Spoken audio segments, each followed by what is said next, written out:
Hello ladies and gentlemen, MarauderEX here back with more Let's Play Castlevania Curse of Darkness, and this is the extra video, the special video. So all of this is post-commentary, because this is all just random scenes that I've thrown together of things for the end of the game, now that we've beaten it.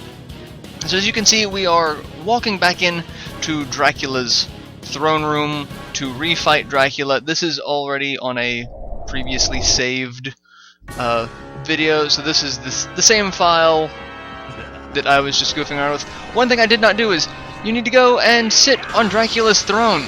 This is a chair for the completionist for the chair room. If you do not sit on this throne, you do not get the completionist chair. And the first time I did this, I basically just sat there while my battle-type Innocent Devil beat the crap out of Dracula, and I just sat there watching it. It was really entertaining. I wish I got that on camera rather than this, because that one was way more entertaining than this one. So yes, you have to sit in Dracula's throne.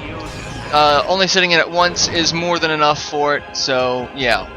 But I keep trying to sit in it to see if I'm immune to some of his attacks, and you're not. You are not. So if you have an Innocent Devil engaging Dracula on the other side of the screen, keeping him on the other side of the screen, you could probably do that. So, yeah.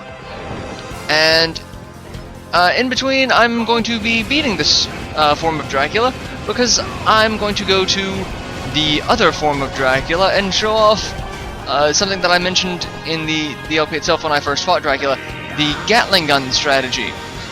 Seeing as how Dracula is really far away for part of that fight, and attacks like Bone Storm seem to do really well, I was curious about the Gatling gun.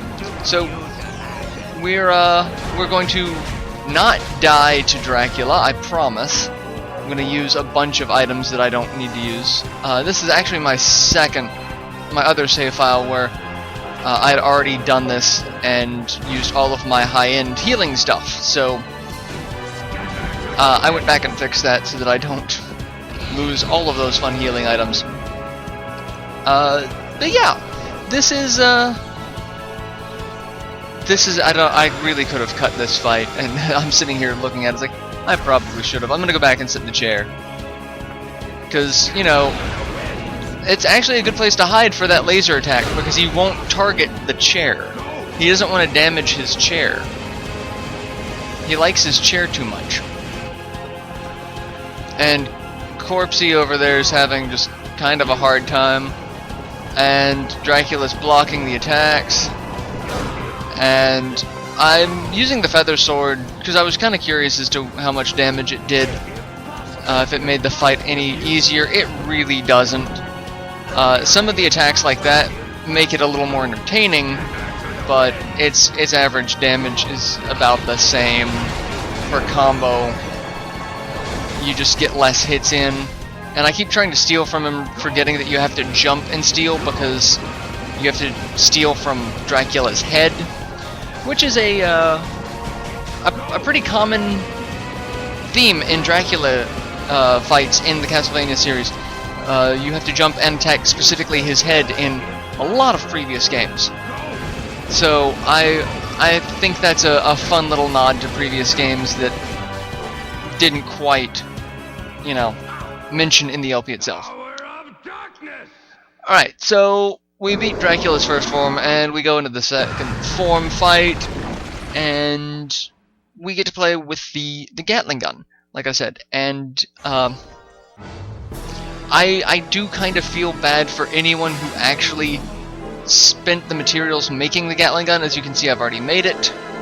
I used all of the stuff, so I don't have my high-end anymore, high-end. So, yeah.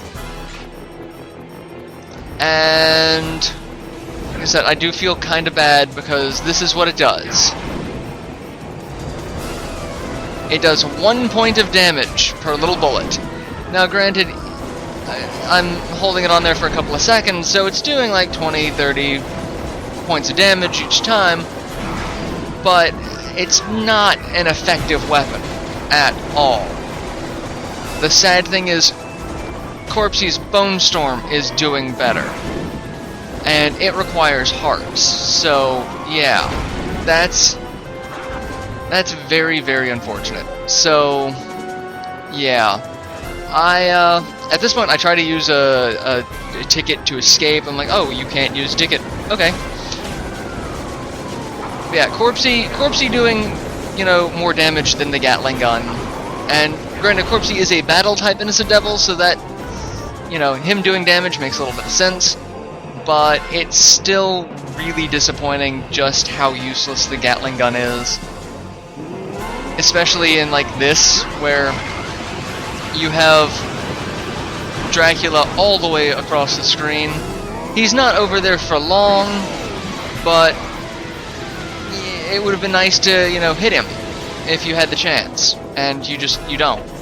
Or if you do, you hit him for next to no damage. So, like that, I stopped because I knew I would need to dodge, and then I have to aim it, and I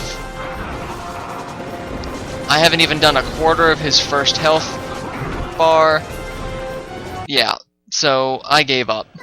But after sitting in Dracula's chair, we come back to the chair room, and we have all of the chairs in this creepy, godforsaken room. We have everything. We got the save room chair, highbrow, we've got the gunnery seat, the teacup, we've got Dracula's throne. I sit in Dracula's throne because we actually don't get the description of it in the battle, because we're fighting. Dark Lord's seat, said to be whittled by a madman from the bones of a long-extinct monster. So, yeah, that's Dracula's throne, and with that, we've got all of the chairs. And so we have here in the center of the room the complete chair, or completionist chair.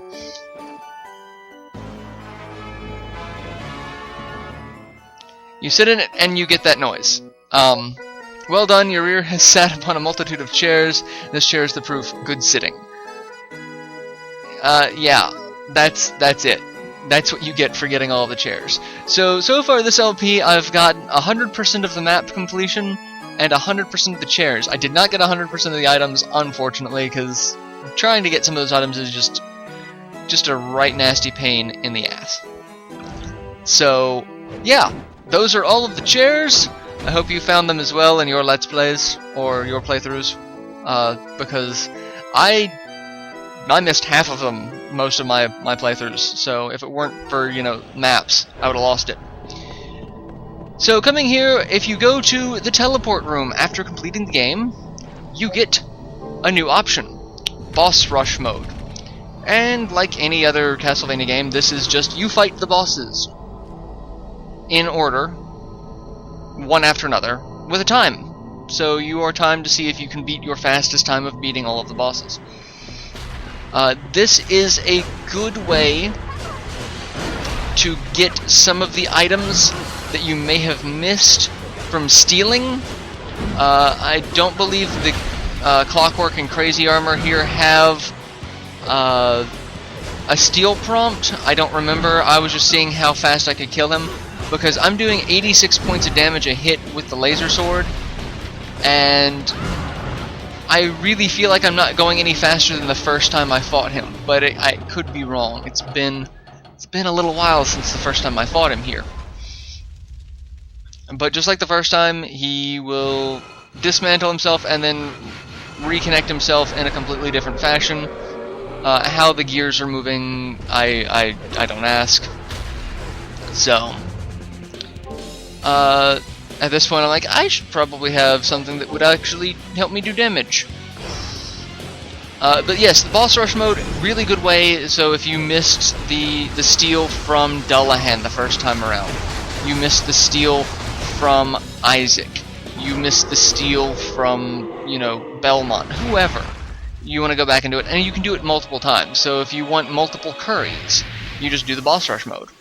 That's it. Just do the Boss Rush mode, steal from Belmont, and keep stealing from Belmont until you have as many curries as you want. After you complete, you get a couple of healing items, and we have a warp seal to take you to another place. So after a couple of fights, you get a healing field that will heal you to full. It's really kinda easy so far. I did not go all the way through boss rush mode, and I'm not going to be going all the way through boss rush mode here. I'm just going to show off a couple of fights, but it's...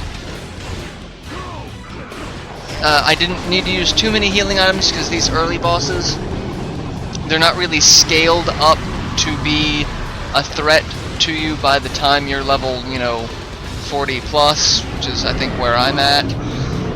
And I have some of the higher end weapons in the game, so not really all that threatening, especially if you play kind of smart. I'm just kind of sitting here trying to do as much damage as possible. It would have been better if I brought out probably Colonel Sanders. Something that would have had it, or Orca would have been a really good one because the lightning attack is instantaneous, so I could still probably hit the Wyvern's head here. And that's really it. Just, you have a bunch of new strategies because you have new Innocent Devils that you did not have in these fights. I did not have a Wizard-type Innocent Devil. I did not have a Devil-type Innocent Devil. I did not have, you know, Tiramisu, or a high-end fairy, or Corpsey here. So, I mean, you have a lot of options for these redo fights. And, you know, like I said, it keeps track of your clear time. If this were, you know, a more modern game with trophies or achievements, you'd probably get one of those for beating all of the bosses in a certain amount of time. So, should this game ever get re-released, that's something that might happen. So we have, you know, a potion. I don't know why I hesitate there. I was thinking of something, and I get turned all the way around. No idea why I could not pay attention. It's hard to say. I recorded this a couple of days ago, and coming back doing post commentary, I'm like, what was I doing? You just sit there and you think, what? I have no idea what was going on in my mind. And so, like, Belmont here, you can fight him again, and I do. And this actually, the boss rush mode here takes up the most of the time, because I kind of want to show off, you know, that there are new strategies. And so, like, I have the Wizard Innocent Devil here, and I wanted to see, you know, what would work well. Sorcery Flame, not quite as good, depending on his range. Floating Barrier, not quite as good because of Belmont's speed. I also tried the Lightning Attack and the Time Freeze. Lightning Strike. Lightning Strike is actually fairly useful. It does almost 100 points of damage a hit. So, and as long as Belmont's not invincible, it does damage to him. So it's a pretty cost-effective attack to instantly hit should you need to. The only problem is Belmont's whip does have some range, so it can hit your Wizard Innocent Devil, and as a caster, he's not, you know, built for HP and defense. But as we saw, the time stop does not work on him as a boss. I was hoping it would, but it doesn't. The only one that it works on is Saint Germain, who we do not see in this this boss rush mode, because I stopped before then. I think I just finished the Belmont fight here and have that be it. Because after the Belmont fight, I got the healing field, which heals me to full and all of my Innocent Devils to full. So I'm like, okay, if that's kind of easy. I'm kind of surprised by that and how easy it is. Playing other Castlevania boss rush modes, they're brutal. They are almost as much of a challenge as playing through the entire game again, because you don't get to go and regroup and restock items. It's you get whatever you've got going in with you. So this one, it allows you to restock some of your items, restock your health and Innocent Devil's health. Seems a little easier to me.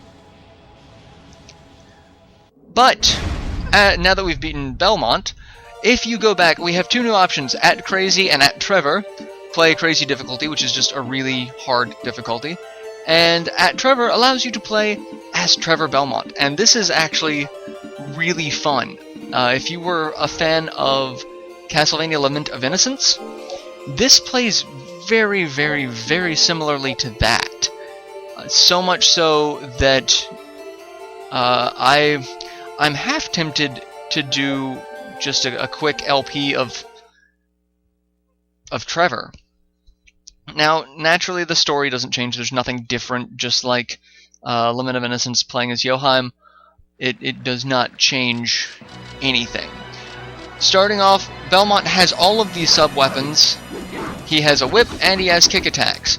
So unlike Leon, where you have to find a sub-weapon and then change its effect through using the colored orbs, this one you start with the 5 most recognizable Castlevania Heart sub-weapons. And they have 2 attacks. They have a regular attack and then they have a crash attack. All of them use hearts, and as you see, you have a little heart meter underneath your HP. That's all you get. We do not get any of the health restorative items. We do not have an item sub-menu. I'll show that off here shortly. To use the crash attack, you use the guard button and then press the triangle button for the sub-weapon. But as you can see, Trevor does a lot of damage. So he's kind of a beast. One thing Trevor does get in this game is he gets HP ups, heart max ups, and new weapons. There are several different whips. I want to say like 6 or 7 different types of whips. There are a good number of whips in this game that you will find as you progress through the game in secret sections where Hector would have found other things. So, like where we would have found our innocent devils, you'll have a stat max up or a new whip. And here I'm showing off the different heart weapons. The regular attacks I show off the dagger crash attack to deal with the skeletons. The regular dagger throws 3 daggers. Its crash attack forms the Blade Serpent from Limit of Innocence. The axe throws 2 axes that kind of spiral around each other, kind of like Guile's Sonic Boom from Street Fighter. The Holy Water, the axe crash attack is we summon a giant axe to smack down and do a large radial hit. The Holy Water circles around you for fire damage. The crash attack for it is its homing, like the fight with Belmont, where the Holy Water will come after you. The cross is your standard boomerang. It flies out and flies back. You can have 2 of them on screen at the same time. And its crash attack is the Heart Judgment that also was in Lament of Innocence. I will show off all of these, but I was just going to go through them. The stopwatch does not have a crash attack that I can see. I may not have the necessary hearts for it, but it just freezes the screen as of now, so I don't know if it has an upgrade.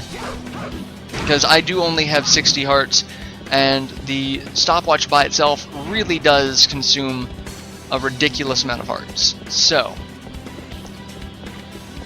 but even looking at Trevor, his model is very, very similar to Leon from Limit of Innocence. Just his design with the overcoat. It's actually very entertaining just how similar the models are. And going in to the save room refills all of my hearts, so this is a perfect opportunity to show off all of the various crash attacks. So it does change the style of game. I think this may last a little bit longer, the stopwatch crash attack, but it feels the same. I'm not entirely sure. But these heart weapons are actually really, really useful. I'm really tempted just to play as Trevor, just because the new mechanics, and they're not even really new mechanics, they're old mechanics. It's Limit of Innocence all over again, but it brings back some of that familiar fun. So I've been really, really tinkering with that idea. if I do, it won't be for a while. But playing as the alternates in these two games does feel more entertaining. I got more enjoyment out of playing the alternates like Joheim and Trevor here than I did playing as Richter in Symphony of the Night, just because I really feel like these guys are still, you know, somewhat in place. Their mechanics still seem, you know, like they fit. Richter just felt really out of place in Symphony of the Night, simply because of all of the stuff that they added to Symphony of the Night, and Richter basically removed all of that and tried to turn Symphony of the Night into a more classic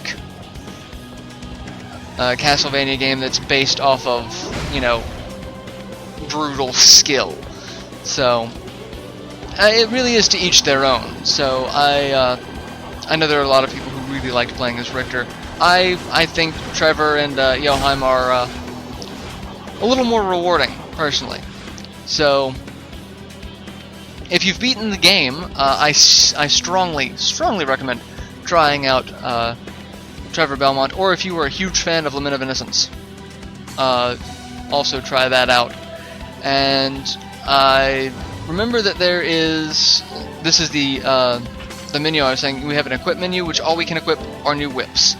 So we start off with the Vampire Killer. You can get Ice Whip, Fire Whip, Lightning Whip, just like the last game. I believe you can get a Poison Whip, which will do poison damage as well. You get I think one of them is the Abyss Whip that does dark damage. Basically anything that had a different modifier that you have resistance to in this game, there's a whip for. And then I think you get a final whip toward the end of the game right before fighting Dracula that does immense amounts of damage. So not 100% sure because I don't remember the maps. The maps I was using have the... It's one map, but it has the different color text for item locations. So if it was Hector, it was in one color. If it was Leon here, or not Leon, Trevor, it was a different color. So if you were in the same place but you saw green text, it's like, okay, well if I were the other character, I'd get this here. So, and as you can see, the only thing I don't like about some of the heart weapons is their auto-target. I do kind of miss the targeting system from Lament of Innocence for that, but I really do like beating people with a giant axe. It is kind of fun. So, axe. I axed him a question, and he died. Yeah, I know, terrible joke. And that holy water attack is really good. Like, all of his heart weapons are just good for crowd control. And as I was saying before, if we come in here, this was an Innocent Devil room. Here we have, I believe, an HP max up. Yep. So, brings us to 130 HP. So we still get to level up, just differently. And that is everything for this extra video. So I hope you've enjoyed Castlevania Curse of Darkness. Stick around for my future projects. Till then, later everyone.